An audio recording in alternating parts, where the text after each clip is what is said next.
I think that we reach our target audience of both boys and girls aged between 15 and 25 of the rock indie genre. And this is because we chose boys that were of an appropriate age that would relate to all the ages of the target audience. Someone to look up to for the younger audience and someone to appreciate as a remembrance of their youth to the older crowd. The all-male band appeals to the female audience look-wise, who may see the video and be therefore intrigued to download or buy their album. Also, by having non-threatening colours such as purple and blue as the main front, it clearly differentiates genre from emo to indie. When planning what would go into the production, the music video itself, we had to continuously go back over every idea and consider if it would appeal to the audience. We focused a great deal on the narrative, hoping that the story would flow with the music, which would lead up to the finish. This would enrapture the attention of the audience as they follow the fast-paced sequence. We made sure that the certain style would be highlighted by the band that would further relate to the target audience by giving them a clear style to copy. An example of this would be the indie messy style of clothing, their hairstyles and colour scheme.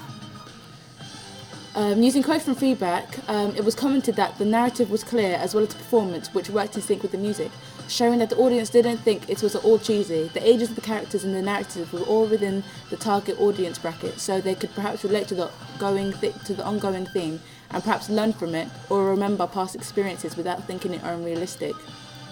Another person commented that the band looked like a typical indie band, which meant that style-wise, the target audience would mimic band members, hair like Rob's or wearing oversized glasses like Andreas, the guitar player. According to the feedback, you can see that they spotted our organisational skills, where a person said that there was constant purple throughout each product, and another said continuity of the main shark image carried to the inside cover, showing that we paid close attention to detailing the house style. As well as those, many people liked the different transitions, the way the camera zoomed into the phone said one, and also the transition between Guitar Hero and Andreas' guitar said another. It looked professional, which shows that in the end we became confident with using Final Cut Express.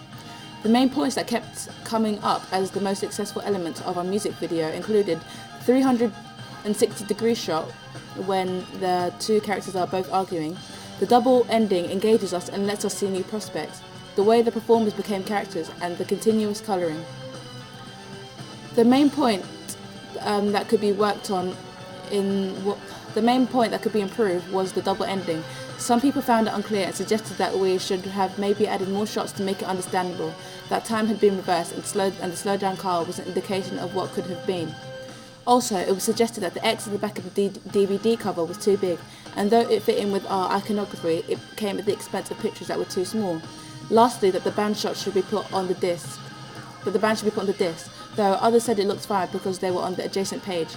A compromise was made that we could have perhaps had two discs like another group had.